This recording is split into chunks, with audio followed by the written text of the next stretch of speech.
15వ తేదీ మే నెల 2026వ సంవత్సరం. ఈరోజు దేవుని వాగ్దానము. యోబు 22వ అధ్యాయము 21వ వచనము. ఆయనతో సహవాసము చేసిన ఎడల నీకు సమాధానము కలుగును, అలాగున నీకు మేలు కలుగును. సహోదరి సహోదరులారా, ప్రభుతో సహవాసము మనకు ఎంతో ఆశీర్వాదకరము. కొంతమంది ఏదైనా సమస్య వచ్చినప్పుడు మాత్రమే ప్రభువుని ఆశ్రయించి వారి సమస్యల నుండి విడిపించమని ప్రార్థిస్తారు. విడుదల పొందాక ప్రభువుని మర్చిపోతూ ఉంటారు. మరలా ఏదైనా సమస్య వస్తేనే ప్రభు దగ్గరకు వస్తారు.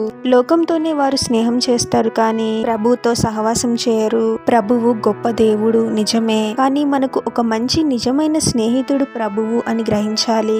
సాధారణంగా ఈ లోకంలోనే ఇద్దరు మంచి స్నేహితులు ఉన్నారు అంటే వారి జీవితాలలో జరిగిన ప్రతి విషయాన్ని పంచుకుంటూ ఉంటారు. ఒకరి అవసరతలో మరొకరు తోడుగా ఉంటూ ఒకరికొకరు సహాయం చేసుకుంటూ ఉంటారు. ఈ లోక స్నేహితులైనా మారిపోతారు, కానీ ప్రభువు ఏకరీతిగా ఉండే దేవుడు. ప్రభుతో నిజంగా సహవాసం చేసేవారికే ప్రభువు గొప్ప స్నేహితుడు అనే అనుభూతి కలుగుతుంది.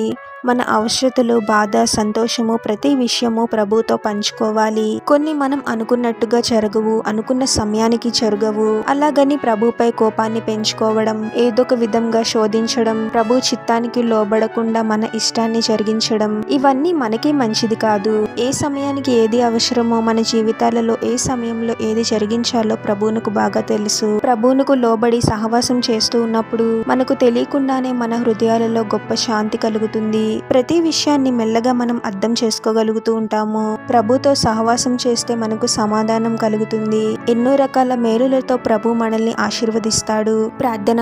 పరిశుద్ధుడవగు ప్రభువా, మీ పరిశుద్ధమైన నామమునకు తరతరములు యుగయుగములు మహిమ కలుగును గాక.